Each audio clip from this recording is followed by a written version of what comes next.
reconciliation. So thanks very much for the opportunity to say a few words today. I can tell you this, we are not going to let up this fight. This is something that has to be done. And we stand united, we stand firm in that we will continue this fight and make sure that private property rights will be protected in Sure. Any questions coming from the media? Yeah. So the way we can push this, like I say, the way we raise this is through a letter to the federal government. Unfortunately, they said it was fear-mongering. Well, I can tell you something. When you talk to a single mom that's wondering if the value of their home is being wiped out, that saved all of their life to be able to buy a home, to be able to provide for their family, to provide for their child, and now they're wondering, what does that mean to me? This is not fear-mongering. This is real. And so, from my perspective, like I said, what we can do, we push forward with a letter, and I think now we need to start lobbying our MPs. We need to start lobbying the federal government to go forward with the reference question, and then, quite frankly, we need to be pushing the other provinces as well as our current government to say, join the fight in changing our constitution to protect private property rights. It's the only path that we can have going forward. Any other questions? I'll pass it, if no other questions then, I'll pass it on to Steve and Teresa and Hong and Scott if they want to say a few words. Teresa or Hong? Hong first.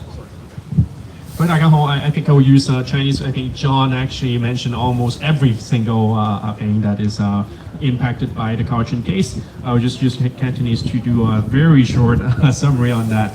Yeah. 大家好，我哋係保守黨嘅省議員，亦都有我哋嘅黨領羅士德 John Weston 喺度，亦都有咧我哋嚟自於內陸嘅MLA Scott McGuinness 喺度嘅。咁我哋今日咧亦都係為住咧 Carlton 嘅呢一個嘅裁決咧係同可以話係列治文區嘅市民站在一起，因為咧其實而家暫時喺見到呢個嘅裁決咧係帶嚟咗好多嘅不確定性。尤其是係好多嘅可能係土地啦、私營嘅土地啦，又或者係喺 business 啦、商家啦、貨倉啦，甚至係列治文市嘅一個嘅房提霸咧，都係可能會受到影響。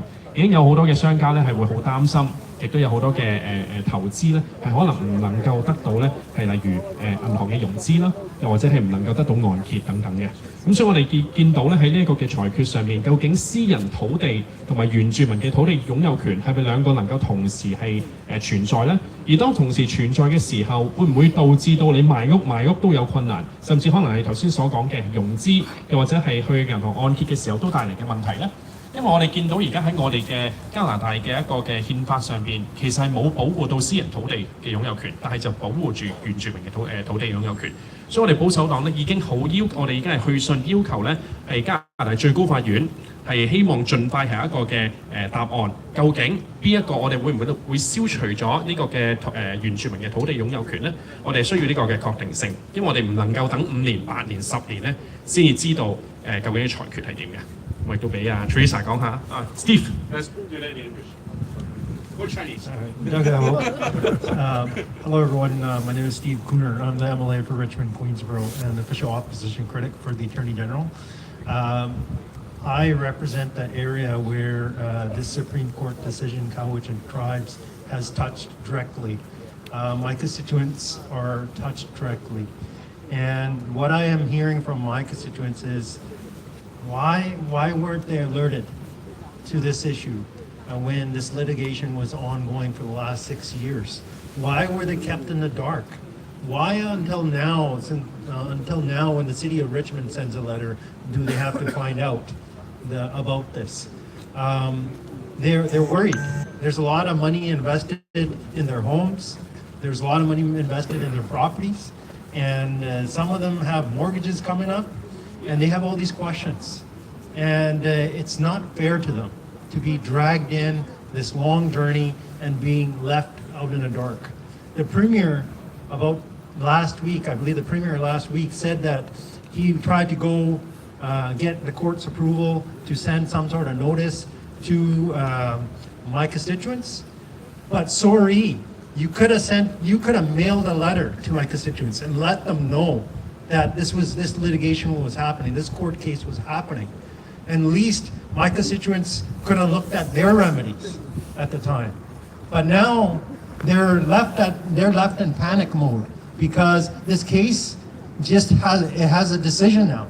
It has a decision, so they're seeing what's going to happen next.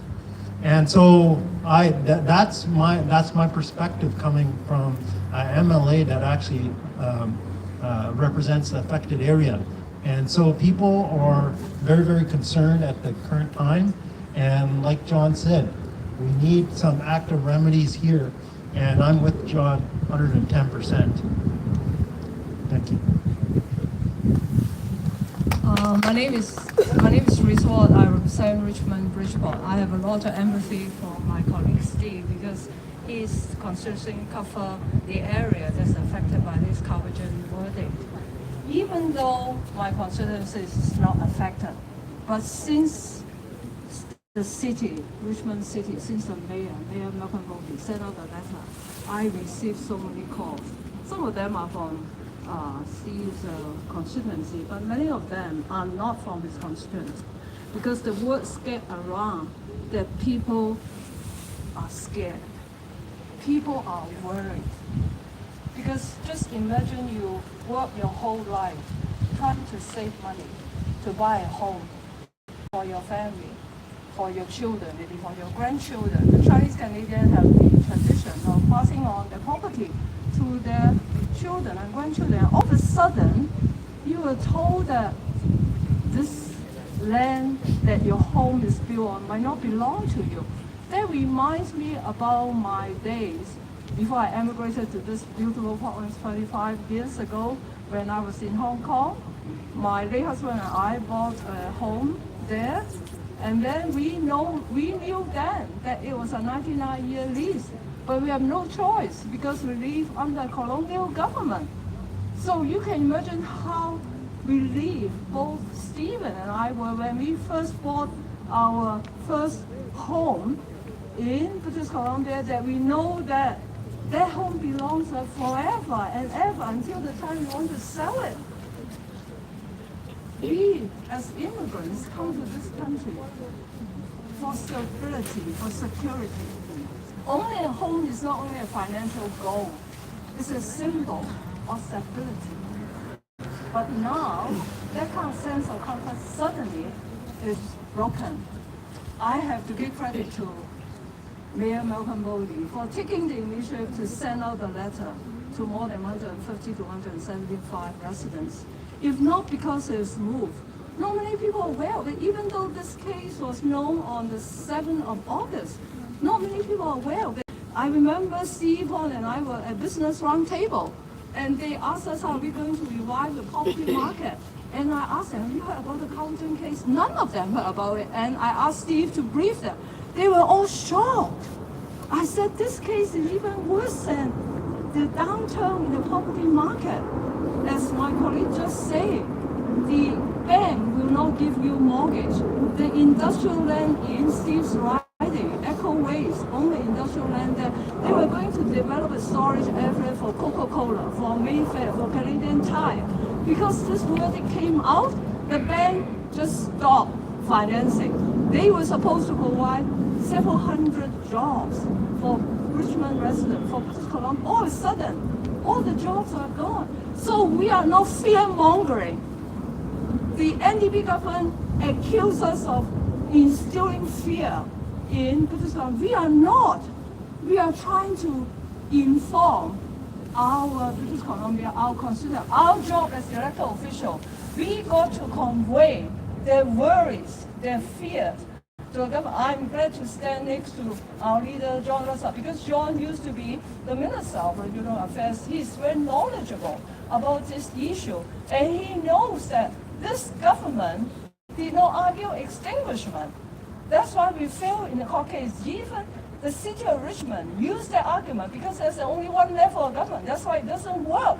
So please, go and talk to your elected official. Let them know your fear, your worry, your anger, your frustration. Only then we can push this government to do something for us, for our prosperity, for our stability. Thank you. Thank you, everybody. I would just like to thank my colleagues for the invitation to come here and speak in the beautiful city of Richmond. My name is Scott McInnes. I'm the MLA for Columbia River Revelstoke, which is a long ways from here in eastern BC. I'm also the deputy critic with John Rustad on Indigenous relations and reconciliation. We are not here to stir up fear and misinformation. That's absolutely what we're not doing. The top Indigenous legal and constitutional experts in this country share the same concerns that we have. The Robin Youngers, the Tom Isaacs, the Jeffrey Moises. These are the top experts in the nation in this field, and they share the same concerns. The government must not leave one hand tied behind its back when it comes to making the arguments to support private property rights in this province. It'll be unacceptable. And we will make sure that they're held to account to make sure that every single debate that they make in the appeal is to stand up for private property owners in this province. I sympathize with people and their anxieties here in Richmond. I try to think if this was my home and the shadow that would be cast based on this judgment. But I also want to highlight the challenge that the city of Richmond is facing. The title to their land has been declared invalid. Now, many of you probably know that on the banks of the Fraser River, there is quite a diking system for flooding that affects people in this city. Who's going to maintain that? Who's going to look after that flood provision if the city no longer has title to that land? Very, very serious questions that I can guarantee you, standing behind John Rustad and the rest of the MLAs here, we are going to continue to make sure that the government does everything that they can to argue extinguishment on behalf of the private property owners here in Richmond. So thank you very much for having us today. Thank you very much. So maybe we can walk back since the rain died down a little bit and take a photo.